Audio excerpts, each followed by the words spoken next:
Hey everybody, I'm your host, LastScapePod, and this is Bytes for the 11th of February 2013. First off, DayZ, the Zombie Survival mod, has a patch released, and it's actually kind of interesting what's been done with the new patch. What did the patch add, I hear you ask? No? Well, I'll tell you anyway.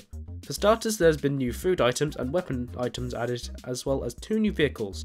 Okay, that stuff's kinda cool. Everyone likes more stuff being added. The next part gets pretty worrying. Some of the new features are that the player can now contract viruses, ATVs can now be flipped, and speaking of vehicles, zombies can now damage your vehicle and even pull you from it.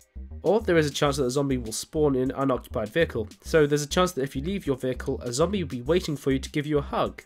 With its teeth. And now zombies will be attracted by the sound of trees being felled, so I'm trying to do any stealth lumberjacking, that is no longer possible. On the plus side, there have been some pixel fixes. And some more stuff related to DayZ, a video for the standalone version has been released, which shows us that a standalone version may be really on its way.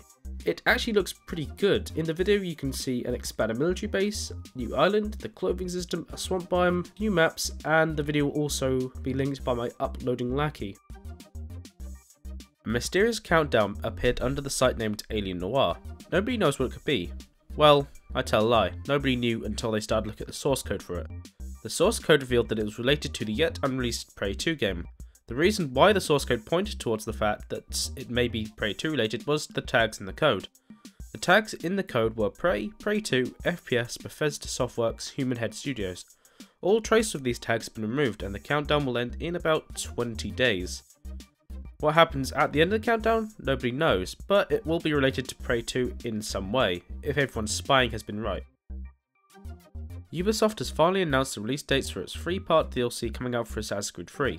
This is of course the release dates for all 3 parts of Tyranny of King George Washington. The Tyranny of King George Washington revolves around an alternative version of history where George Washington crowns himself king, and the player will work to dethrone Washington. At least, I think that's an alternate version of history. I don't remember that happening in my history class at school. The 3 episodes of the DLC are titled Infamy, The Betrayal, and The Redemption, and the release dates are as following. The Infamy, the first episode, will be hitting later this month on February 19th. The Betrayal will be arriving on March 19th, and The Redemption will launch April 23rd. The DLC adds something a little different, and the only way to describe it is that Connor will gain superpowers. The DLC will add new abilities to the game, which are the Power of the Bear, Power of the Wolf, Power of the Eagle, Warpaint, and Alpha of the Pack. The Power of the Bear will apparently fill Connor with the strength and fury of the bear. The Power of the Eagle delivers a burst of speed. The Power of the Wolf will make Connor a master of camouflage, making him undetectable. Warpaint will enhance all of Connor's abilities. And finally, Alpha of the Pack will allow you to control a pack of wolves. It looks like Valve may be headed for a legal battle over an issue with a German consumer group and Steam. The Federation of German Consumer Association. Okay, I can't keep saying that throughout the story, so I'll refer to it by the abbreviation, which is VZBV. Anyway, back on track. The VZBV has launched a complaint against Valve with the Berlin District Court. The reason for this action comes after a change to the end of user license group last year. The change blocked the use of third-party software that allowed the resale of games downloaded through the service.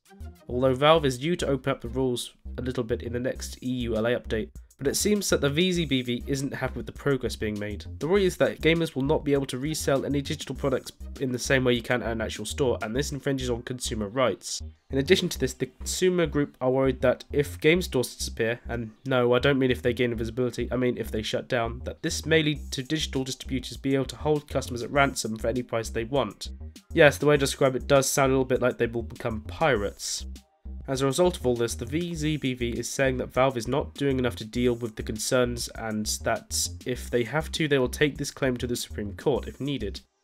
The group has issued a full statement on the matter, but as you know, I don't like reading full statements. Thanks for watching everybody, I've been your host, LastScapePod, and this has been Bytes, the gaming news show. If you want to see more from me or the GGG, click the links below.